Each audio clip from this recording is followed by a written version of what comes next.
Hey guys, so ഇന്ന് നമ്മളൊരു പുതിയ യാത്രയിലാണ്. ഇത് വളരെ അൺഎക്സ്പെക്റ്റഡ് ആയിട്ടുള്ള ഒന്നാണ്.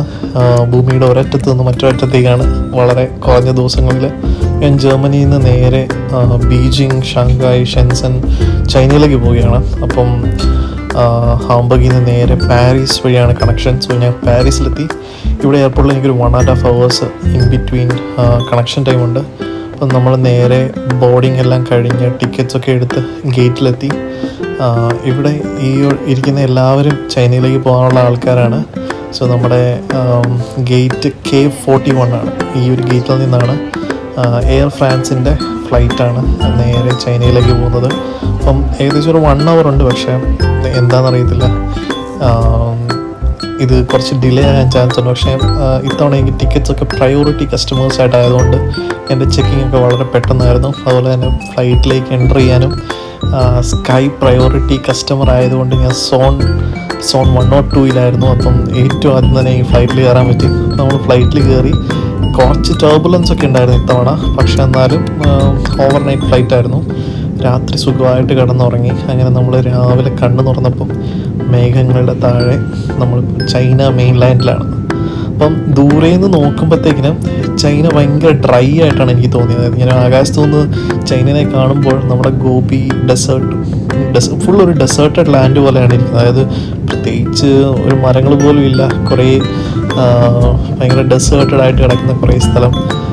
അവിടെ ഇവിടെ ആയിട്ടൊക്കെ എന്തോ ചെറിയ ചെറിയ കൺസ്ട്രക്ഷൻസ് ഒക്കെ കാണിക്കുന്നുണ്ട്. പക്ഷെ എന്നാലും കംപ്ലീറ്റ്ലി ഒരു ഭംഗിയില്ലാത്തൊരു സ്ഥലം പോലെയായിരുന്നു ചൈനയെ ആകാശത്ത് നിന്ന് നോക്കുമ്പോൾ എനിക്ക് കാണാൻ പറ്റുന്നത്.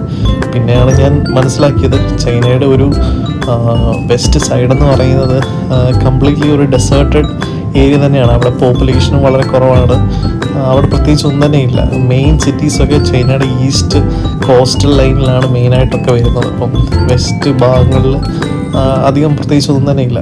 എന്നാലും നല്ല രസമായിരുന്നു രാവിലെ ഇങ്ങനെ ആകാശത്ത് നിന്ന് ചൈനയെ നോക്കിയിരിക്കാൻ വേണ്ടി. ബിക്കോസ് ഞാൻ ലൈഫിൽ ഒരിക്കൽ പോലും ചൈനയിൽ പോകണമെന്ന് ആഗ്രഹിച്ചതല്ല. ചൈനയിൽ പോകാൻ വേണ്ടി ഞാനൊന്നും എഫേർട്ട് എടുത്തിട്ടുമില്ല. ഇതൊക്കെ വളരെ അൺഎക്സ്പെക്റ്റഡ് ആയിട്ട് വന്ന ഒരു ജേർണി ആയിരുന്നു.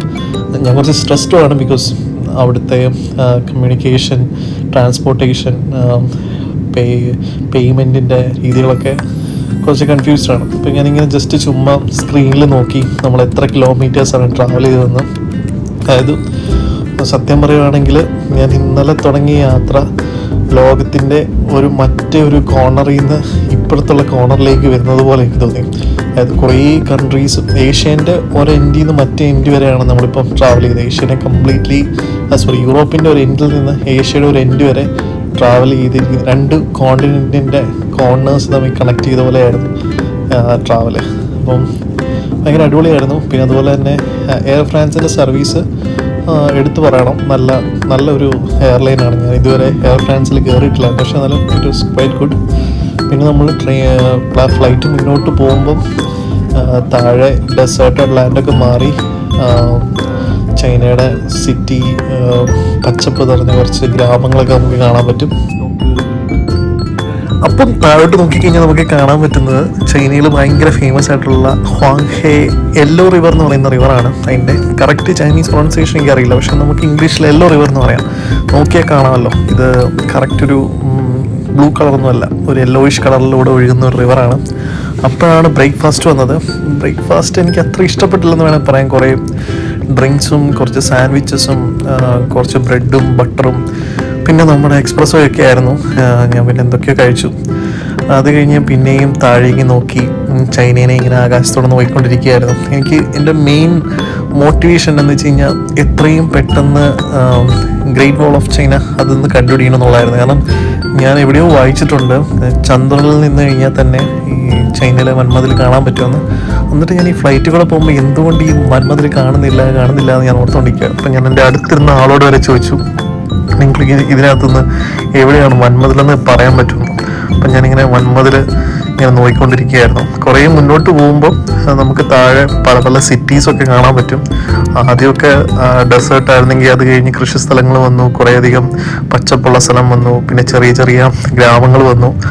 അങ്ങനെ ഇരുന്നപ്പോഴാണ് ഞാൻ ദൂരത്തെ വൻമതിൽ കണ്ടത്. അതായത് ആകാശത്തും താഴേക്ക് നോക്കുമ്പം ഈ കാണുന്ന ആണ് ചൈനയിലെ ഗ്രേറ്റ് വാൾ ഓഫ് ചൈന. പല ഡൈനാസ്റ്റികൾ പല കാലങ്ങളിലായിട്ട് പണിത വോളമാണ്. ഇതാണ് ഈ മലകളുടെ മുകളിൽ കൂടെ പോകുന്നത്. അത്ര ചെറുതായിട്ട് നമുക്ക് കാണാൻ പറ്റത്തുള്ളൂ. നമുക്ക് അതിൻ്റെ ബാക്കിയുള്ള വ്യൂ ഒക്കെ അടുത്ത ദിവസങ്ങളിൽ ഡയറക്റ്റ് ആയിട്ട് കാണാം. അപ്പം അങ്ങനെ നമ്മൾ കുറേ നേരം ഏകദേശം ഒരു 10 മണിക്കൂർ ഫ്ലൈറ്റിൽ ഇരുന്ന് അവസാനം നമ്മൾ വെളിയിലെത്തി. ഇപ്പം എന്നെ പിക്ക് ചെയ്യാൻ വേണ്ടി ഡ്രൈവർ ഓൾറെഡി വന്നിരുന്നു. ഞാൻ ഒരു പിക്കിംഗ് സർവീസ് ഇവിടെ ബുക്ക് ചെയ്തിരുന്നു. അപ്പം ഒരു ചൈനീസ് ഡ്രൈവറാണ്. പുള്ളിയോട് ഞാൻ ചില കാര്യങ്ങളൊക്കെ ഇംഗ്ലീഷിൽ ട്രാൻസ്ലേറ്റ് ചെയ്ത് കൊടുക്കും. പുള്ളി അതൊക്കെ പറയും. അങ്ങനെ പുള്ളി എന്നെ ഹോട്ടലിലേക്ക് കൊണ്ടുപോവാണ്. അപ്പം നമ്മൾ പുസ്തകങ്ങളിൽ മാത്രം വായിച്ചറിഞ്ഞ ചൈന വളരെ ഡെവലപ്ഡ് ആണ്. ചൈനയെക്കുറിച്ചുള്ള കൂടുതൽ വിവരങ്ങൾ ഞാൻ പിന്നെ പറയാം. പക്ഷെ യൂറോപ്പിനെ പോലെ അല്ലെങ്കിൽ യൂറോപ്പിനെക്കാളിലും മികച്ച സൗകര്യങ്ങളുള്ള ഒരു സിറ്റിയാണ് ബീജിങ്ങും അല്ലെങ്കിൽ ചൈനയിൽ നമുക്ക് കാണാൻ പറ്റും. അതുപോലെ തന്നെ ചൈനയിൽ നമ്മൾ കണ്ടിട്ട് പോലും ഇല്ലാത്ത പല കാർ കമ്പനികളും പല കാറുകളും ഒക്കെ ഉണ്ട്. അപ്പോൾ അതൊക്കെ എനിക്ക് ഭയങ്കര അതിശയമായിരുന്നു. നമ്മൾ മറ്റൊരിടത്തും കാണാത്ത കുറേ അധികം വണ്ടികളൊക്കെ ഇതുവഴി പോകുന്നുണ്ട്. അപ്പം എയർപോർട്ടിൽ നിന്ന് ഏകദേശം ഒരു 45 മിനിറ്റ്സോളം പിക്കിംഗ് എയർപോർട്ടിൽ നിന്ന് പോകണം നമ്മുടെ സിറ്റി സെൻറ്ററിലേക്ക്. അപ്പം ഞാൻ അക്കോമഡേഷൻ എടുത്തേക്കുന്നത് ആക്ച്വലി ഭയങ്കര ഫേമസ് ആയിട്ടുള്ളൊരു ഹോട്ടലിനാണ്. അതായത് 2008 ബീജിംഗ് ഒളിമ്പിക്സ് ഓർമ്മയുണ്ടോ എന്നറിയില്ല, പക്ഷെ എനിക്ക് നല്ല ഓർമ്മയുണ്ട്. കാരണം ഞാൻ ഇപ്പോഴും ഓർക്കുന്നു 2008 ചൈനയിൽ ഈ ഒളിമ്പിക്സ് നടക്കുമ്പോൾ മലയാള മനോരമ പത്രത്തിൻ്റെ ഫ്രണ്ടിൽ ഈ ഒരു പക്ഷിക്കോട് സ്റ്റേഡിയത്തെക്കുറിച്ച് വളരെ വലിയ പിക്ചേഴ്സും, അന്ന് ചൈനയുടെ ഒരു വലിയൊരു ഐക്കോണിക് സ്റ്റേഡിയം ആയിരുന്നു. അതായത് ലോകത്തിന് മുമ്പിൽ മറ്റേ ഒളിമ്പിക്സിൻ്റെ സമയത്ത് ഇത് ഭയങ്കര ഒരു മാസ്റ്റർ പീസായിട്ട് കാണിച്ച ഒരു നിർമ്മിതിയായിരുന്നു ചൈനീസ് ഈ ബേർഡ് സ്റ്റേഡിയം. സോ ആ സ്റ്റേഡിയത്തിൻ്റെ തൊട്ടടുത്താണ് ഞാൻ അക്കോമഡേഷൻ എടുത്തേക്കുന്നത്. അതിൻ്റെ തൊട്ടടുത്ത്, അതായത് എനിക്ക് റൂമിൽ നിന്ന് നോക്കിക്കഴിഞ്ഞാൽ ഈ സ്റ്റേഡിയം കാണാം. അപ്പം അതിൻ്റെ തൊട്ടടുത്ത് അന്ന് ഒളിമ്പിക്സിന് വന്ന ആൾക്കാർ താമസിച്ച സെയിം ഹോട്ടലിൽ തന്നെയാണ് ഞാൻ താമസിക്കുന്നത്. ഈ കാണുന്ന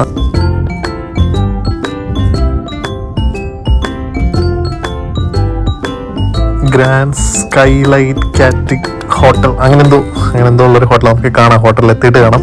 ആ ഹോട്ടലാണ് അപ്പോൾ എൻ്റെ അക്കോമഡേഷൻ. അടുത്തൊരു 4-5 ദിവസം ഞാൻ ഇവിടെ തന്നെ കാണും. അപ്പം ഹോട്ടലിലിറങ്ങി ജസ്റ്റ് ചെക്ക് ഇൻ ചെയ്തു. അത് കഴിഞ്ഞ് ഞാൻ ജസ്റ്റ് ചുമ്മാ ഹോട്ടലിന് ചുറ്റും ഒന്ന് കാണാമെന്ന് വിചാരിച്ചു.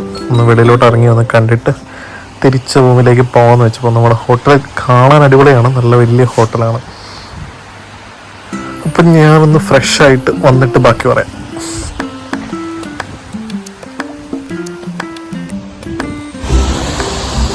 Hi guys, welcome back to another vlog. ഇപ്പം ഞാനിപ്പോൾ ചൈനയിലാണ്. ചൈനയുടെ ക്യാപിറ്റൽ സിറ്റി ആയിട്ടുള്ള ബീജിങ്ങിലാണ്. ഞാനിപ്പോൾ ഇവിടെ ജസ്റ്റ് ഫ്ലൈറ്റ് ഇറങ്ങി വന്ന് എൻ്റെ ഹോട്ടലിൽ ചെക്ക് ഇൻ ചെയ്തിട്ടേ ഉള്ളൂ. പുറകിൽ കാണുന്ന വലിയ ഹോട്ടലാണ് ഗ്രാൻഡ് സ്കൈലൈറ്റ് ഹോട്ടൽ. കാണുമ്പോൾ നല്ല വലുപ്പമൊക്കെ തോന്നുന്നുണ്ട്. ഞാൻ ജസ്റ്റ് ബാഗ് അവിടെ കൊണ്ട് വെച്ചു. എന്നിട്ടൊന്ന് ചുമ്മാ അടുത്തൊക്കെ എന്തൊക്കെ ഉണ്ടെന്നൊന്ന് കാണാമെന്ന് വിചാരിച്ചു. നമ്മളിവിടുന്ന് നേരെ നടക്കുമ്പോഴത്തേക്കിന് മുന്നോട്ട് കാണുന്നത് പണ്ട് ഒളിമ്പിക്സ് നടന്ന സ്റ്റേഡിയമാണ് ഞാൻ കാണിച്ചത്. ഇതാണ് മറ്റേ ബേർഡ്സ് നെസ്റ്റ് സ്റ്റേഡിയം. ഇവിടുന്ന് മുന്നോട്ട് പോകുമ്പോൾ നമുക്ക് ഒളിമ്പിക്സ് പാർക്ക് കാണാം. ഒരു ഹാപ്പനിങ് ആയിട്ടുള്ള സ്ഥലമാണ്.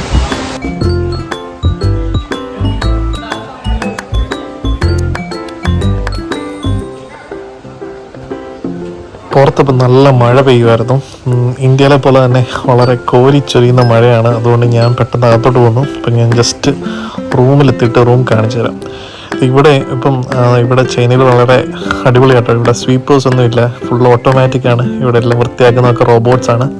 അപ്പം ഞാൻ എൻ്റെ റൂം നമ്പർ 5th ഫ്ലോറിലാണ്. അപ്പം ഞാൻ എൻ്റെ കാർഡ് സ്വൈപ്പ് ചെയ്ത് പാസ്വേഡ് അടിച്ചു കൊടുക്കണം. എന്നാലേ നമ്മുടെ എലിവേറ്റർ ലിഫ്റ്റ് സ്റ്റാർട്ട് ചെയ്തുള്ളൂ. അപ്പം ഞാൻ 5th ഫ്ലോറിലെത്തി. നേരെ ഇറങ്ങി റൂമിലേക്ക് പോവുകയാണ്.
റോഡിലെ കാഴ്ചകൾ. അപ്പം ഞാൻ വളരെ ടയേർഡാണ്.